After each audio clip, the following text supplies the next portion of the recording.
අද මම කතා කරන්න බලාපොරොත්තු වෙන්නේ අලුත උපන් දරුවන්ගේ ඇඟ කහවීමේ තත්ත්වය පිළිබඳව. ඒකට අපි ඉංග්‍රීසියෙන් කියනවා නියෝනේටල් ජොන්ඩිස් කියලා.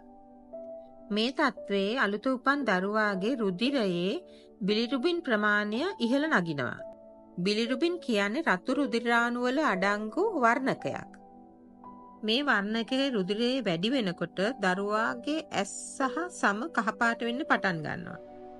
මූලිකව දකින්න ලැබෙන්නේ ඇස්වල කහපාට වීම. සාමාන්‍යයෙන් මේ කහවීම දරුවා ඉපදිලා දෙවෙනි දවසේ විතර දකින්නට පුළුවන්. දරුවන් මෙහෙම කහපාට වෙන්න හේතු ගණනාවක් තියෙනවා.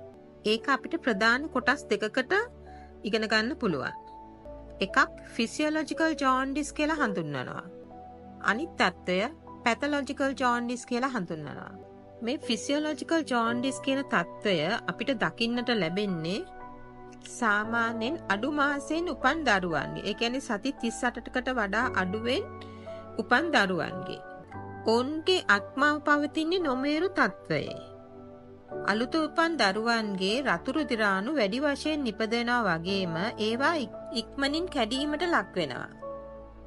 එතකොට රුධිරයේ බිලිරුබින් වර්ණකය ඉහළ යනවා.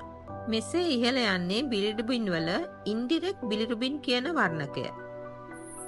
දරුවාගේ අක්මාව නොමේරු තත්ත්වයේ පවතින නිසා ඔවුන්ට මෙම වැඩිවන බිලිරුබින් ඉක්මනින් ශරීරයෙන් ඉවත් කරගන්න අපහසු වෙනවා. ලේවල බිලිරුබින් වර්ණකය වැඩි වෙනකොට ඇස් කහ වෙලා සම කහ වෙන්න පටන් ගන්නවා. මුත්‍රාවල පාට තද පාටක් වෙනවා, තද කහ පාට. නමුත් දරුවාගේ අසූචි මල පහ වල පාට අඩු වෙනවා. ඒ කියන්නේ පේල් කලර් එකක් එනවා. මේ ෆිසියොලොජිකල් ජොන්ඩිස් කියන තත්ත්වය දවස් කීපයක් යනකොට පාට අඩු වෙලා දරුවාගේ කහ පැහැ නැති වෙලා යනවා. දරුවා හොඳින් මව් කිරි බොන්න පටන් අරන් හොඳින් මුත්‍රා කරන්න පටන් ගන්නකොට මේ කහ පාට අඩු වෙලා යනවා.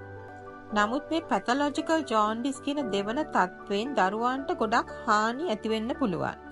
අම්මගේ බබාගේ ලේ ගැලපෙන්නේ නැති වුණාම දරුවා කහපාට වෙන්න පුළුවන්. අම්මගේ බ්ලඩ් ගෲප් එක O වර්ගය වෙලා බබා A, B හෝ AB වර්ගයට අයත් වුණොත් අම්මාගේ රුධිරේ බබාගේ රුධිර වර්ගයට විරුද්ධව ඇන්ටිබොඩීස් හදනවා.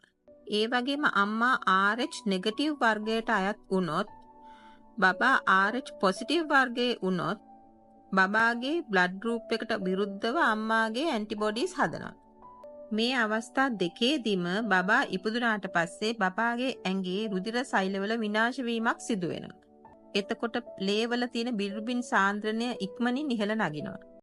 එම නිසා අම්මාගේ බ්ලඩ් ගෲප් එක O හෝ RH නෙගටිව් වර්ගයේ වුණොත් අපි බොහොම සැලකිල්ලෙන් බබා කහ වෙනවද කියලා බලන්න ඕනේ.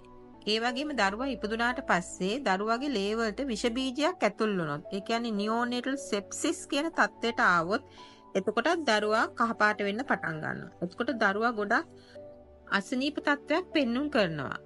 කිරි බොන්න නැතුව යනවා, කෙඳිරි ගන්නවා, උණ ගන්නවා, ඒ වගේ තත්ත්වයන් තියෙන්න පුළුවන්. ඒ වගේම සමහර දරුවන්ගේ රතු රුධිරාණු ඉක්මනින් බිඳෙන සුළු බවක් ඇතිවන රෝගී තත්ත්ව ඇති වෙනවා. එම රෝගී තත්ත්වයන් නිසා දරුවාගේ රතු රුධිරාණු ඉක්මනින් බිඳෙන්න පටන් අරගෙන ඒ මගින් රුධිරයේ ඇති බිලිරුබින් මට්ටම ඉතා ඉක්මනින් ඉහළ නගිනවා. ඒ වගේම දරුවා ඉපදුනාට පස්සේ හොඳින් කිරි පෙවුනේ නැත්තම් දරුවා විජලනයටපත් වෙලා දරුවා කහ වෙලා බිලිරුබින් මට්ටම ඉහළ නගිනවා. මේ විදිහට රුධිරයේ බිලිරුබින් මට්ටම ගොඩක් ඉහළ නැග්ගොත් ඒක ඉතා අවාසනාවන්ත තත්ත්වයක් බවට පත් වෙන්න පුළුවන්. මේ ඉන්ඩිරෙක්ට් බිලිරුබින් කියන කොටස ඉතා වේගයෙන් වැඩි වෙලා එය මොළයට හානි කරන්න පුළුවන්.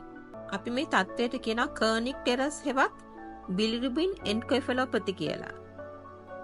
මේ තත්ත්වයේදී ෆිට්ස් ඇති වෙන්න පුළුවන්. පර්මනන්ට් බ්‍රේන් ඩැමේජ් එකක් ඇති වෙන්න පුළුවන්. එම නිසා මෙම තත්ත්වය වළක්වා ගන්න අපි බොහොම කල්පනාවෙන් ක්‍රියා කරන්න ඕනේ. බබා කහපාට වෙලා ඉන්නවා දැක්කම වහාම වෛද්‍යවරයෙක්ගේ උපදෙස් ලබා ගන්න ඕනේ. සුදුසුකම්ලත් වෛද්‍යවරයෙක් බබා පරීක්ෂා කරලා බලලා කඩිනම් පියවර අරගන්නේ. බබාගේ රුධිරයේ බිලිරුබින් ලෙවල් එක ඉක්මනින් පරීක්ෂාවට ලක් කරන්න අවශ්‍යයි. ඒ බිලිරුබින් ලෙවල් එක මත තමයි ඉදිරි පියවර ප්ලෑන් කරන්නේ.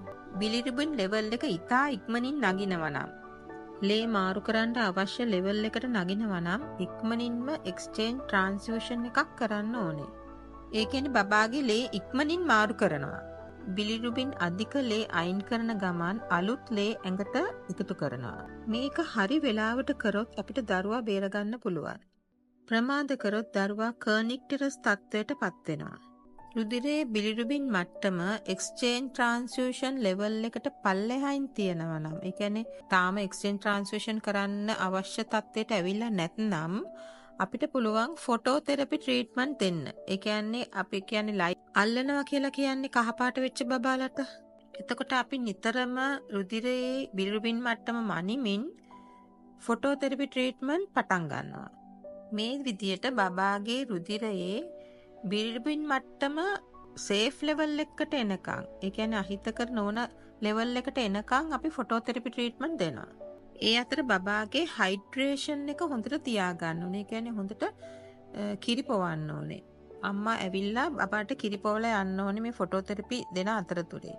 මේ අනුව මේ නියෝනේටල් ජොන්ඩිස් කියන තත්වයේදී දරුවන් හොඳින් නිරීක්ෂණය කළ යුතු අතර කඩිනම් ප්‍රතිකාර අවශ්‍ය වූ විට ලබා දිය යුතුයි. ඒ වගේම අවදානම් සහිත දරුවන් ගැන හොඳින් නිරීක්ෂණය කළ යුතුයි.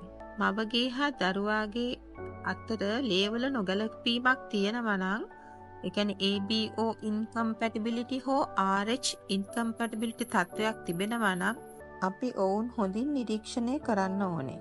අලුත උපන් දරුවාගේ ඇඟට විෂ බීජ ඇතු වෙලා නියෝනේටල් සෙප්සිස් කියන තත්ත්වයට යනවා නම් වහාම ක්‍රියාත්මක වෙලා අවශ්‍ය ප්‍රතිකාර දීලා ඒ තත්ත්වය මැඩපවත්වා ගන්න ඕනේ. මේ විදිහට ඉක්මනින් ක්‍රියාත්මක වුණොත් අපිට අපේ දරුවන් කර්නික්ටරස් කියන තත්ත්වයට නොයා බේරාගත හැකි. අද මේ මාතෘකාව දරුවන් ලැබෙන්න ඉන්න අම්මලාට සහ අලුත උපන් දරුවන් සිටින අම්මලාට වැදගත් වේයයි මම සිතනවා. මම ඩොක්ටර් සෑම් ජේ.